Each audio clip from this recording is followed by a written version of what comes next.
Hello friends, ये हमारी 9th class की मोमेंट्स की बुक है।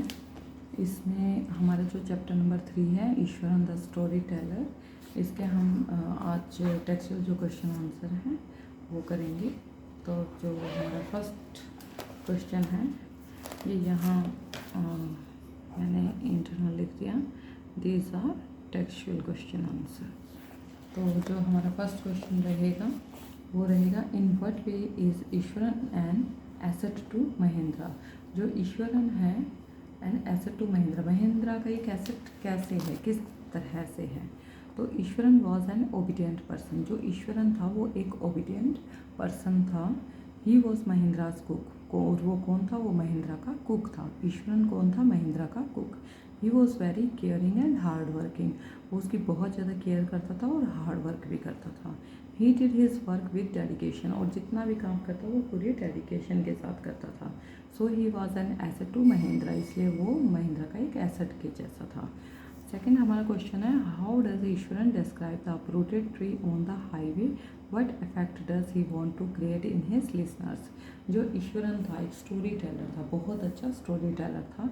तो उसने एक हाईवे पे ना एक पेड़ को उखड़ते हुए देखा, डिस्क्राइब किया। तो ये क्या इफ़ेक्ट डालता है, कैसे मतलब वो इफ़ेक्ट डालना चाहता था अपने लिसनर्स पर। तो Iswaran was greatly influenced by the Tamil authors. जो ईश्वरन था वो तमिल के ऑथर्स की बहुत सारी मतलब जो उन्होंने राइटिंग की है, स्टोरी या कुछ भी उन्होंने लिखा है, तो वो बहुत इन्फ्लुएंस था उनसे। He was in habit of creating suspense. अब उसको भी हैबिट हो गई थी कि सस्पेंस क्रिएट करने की। He narrate the smallest incident in impressive वो।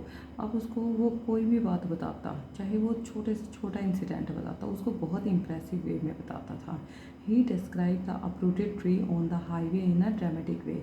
अब जो उसने पेड़ को अप्रूट होते हुए देखा हाईवे पर, उसको बहुत ही ड्रामेटिक वे में उसको डिस्क्राइब किया। His main purpose was to create suspense and surprise. उसका मेन पर्पज़ था सस्पेंस क्रिएट करना और सरप्राइज क्रिएट करना, कि मतलब एकदम सब सरप्राइज हो जाए, ये क्या कैसे।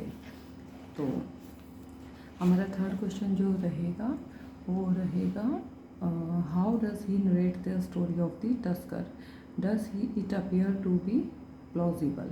क्या मतलब अब उसने तस्कर की स्टोरी कैसे नरेट की, तो अब उस स्टोरी के बारे में हम पढ़ेंगे। Iswar narrated the story of the tusker exaggeratedly. मतलब बहुत उसने उसको एक्सैजरेट किया, कि मतलब बहुत जितना ड्रामेटिक वे में हो सकता था उतना किया उसने। The tusker having escaped from the timber yard. अब जैसे जो टस्कर था उसने बताया कि वो ना एक टिम्बर यार्ड से भागने की कोशिश कर रहा था, भाग रहा था। Stamped on bushes, tore up wild creepers and broke the branches at his will. मतलब वो बेलों को ऐसे, जो जंगली बेलें इधर उधर एक दूसरे से वो मिक्सअप हो जाते हैं, उनको तोड़ता हुआ, ब्रांचेस को तोड़ता हुआ और ऐसे मतलब झाड़ियों के बीच में से कूदता हुआ ऐसे भागने लगा। The elephant became uncontrollable. अब जो एलिफेंट थे वो सारे अनकंट्रोल हो गए। And entered the school ground, और स्कूल ग्राउंड में सारे एंटर हो गए। इट क्रिएटेड कोज देयर, और हर जगह भगदड़ मच गई। Everyone in the school try to escape. अब स्कूल में जो भी कोई था वो भागना चाहता था वहाँ से। No one dare to face the tusker, और टस्कर को कोई भी फेस नहीं कर सकता था, मतलब किसी की हिम्मत नहीं थी उसको फेस करे। In the mean time Iswaran grabbed a cane from a teacher. और इस बीच में ईश्वरन ने एक टीचर से केन ली and moved towards the elephant, और उस एलिफेंट की तरफ मूव किया। He hit its third toenail and the beast collapsed. और उसने उसके थर्ड वाले ई नेल पर, जो टोनेल है उसका पैर का जो नाखून जो होता है उसके ऊपर हिट किया, और वो एकदम से मतलब कोलैप्स्ड हो गया। मतलब जैसे वो घबरा जाते हैं, जैसे वो जो एलिफेंट था वो घबरा सा गया, कोलैप्स हो गया।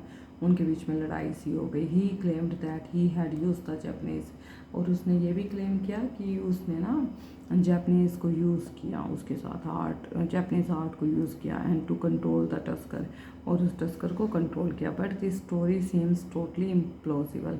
लेकिन ये जो स्टोरी है सारी की सारी इम्प्लॉसिबल दिखाई देती है, मतलब थोड़ी सी ज़्यादा ओवर हो जाती है ना, जो as it is very difficult to believe that a child can control a mad elephant.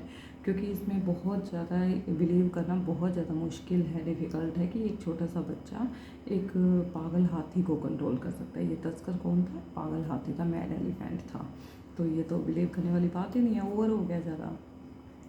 Why does the author say that Ishwaran seemed to more than make up for the absence of a TV in the Mahindra's living quarter?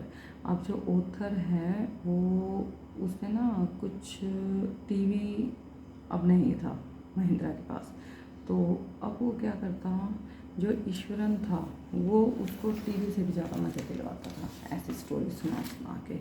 तो Iswaran was an expert in story telling story in dramatic way. अब जो ईश्वरन था वो बहुत ज़्यादा expert था किस चीज़ में? स्टोरी टेलिंग में, और वो स्टोरी बहुत ड्रामेटिक वे में सुनाता था। It was his daily routine, अब उसका वो डेली रूटीन हो गया। Thus Iswaran seemed to more than make up for the absence of TV. अब ईश्वरन क्या हो गया, टीवी के एब्सेंस में टीवी से भी ज़्यादा मतलब उसका ज़रूरत हो गई। Mahindra calls ghost or spirit a figment of the imagination. What happens to him on a full moon night? तो जो महिंद्रा था वो मतलब घोस्ट और स्पिरिट जैसे उसके इमेजिनेशन में आए। एंड क्या हुआ फुल मून के नाइट को, क्या हुआ उसके साथ? महिंद्रा कॉल्स घोस्ट और spirit a figment of the imagination as he did not believe in ghost.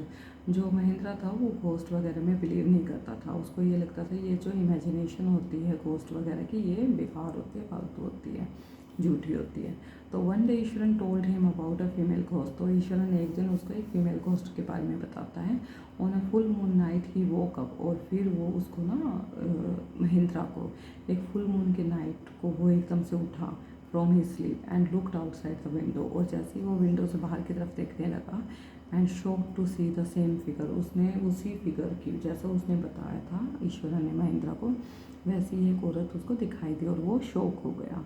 He begin to sweat, और उसको पसीना स्टार्ट हो गया आना। Can you think of some other ending for the story?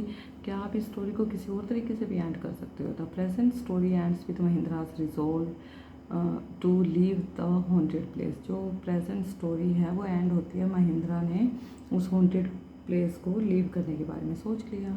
The story could and like this, story इस तरह से भी एंड हो सकती है।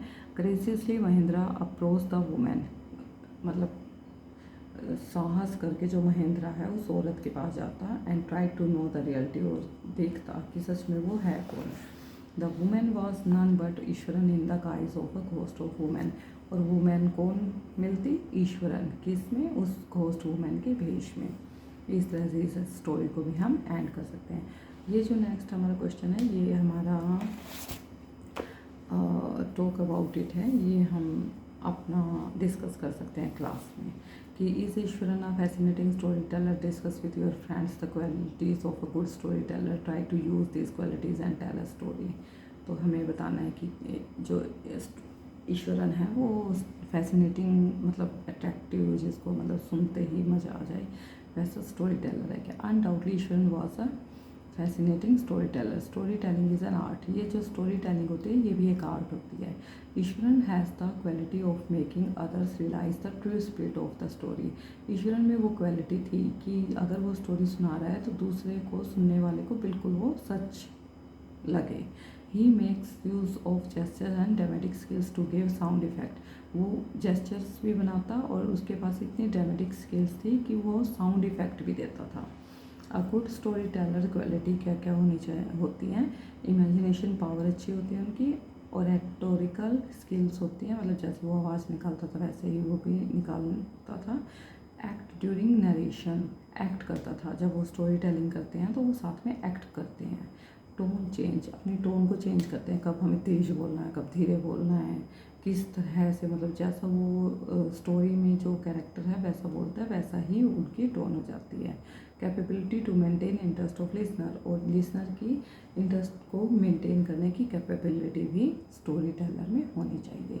तो ये जो हमारे क्वेश्चन थे, टेक्सचुअल क्वेश्चन, वे थे 9th क्लास के मूवमेंट्स के जो चैप्टर 3 है ईश्वरन द स्टोरी टेलर, उसके हमारे क्वेश्चन आंसर थे। तो ये हमारे कंप्लीट हो चुके हैं आज क्वेश्चन आंसर।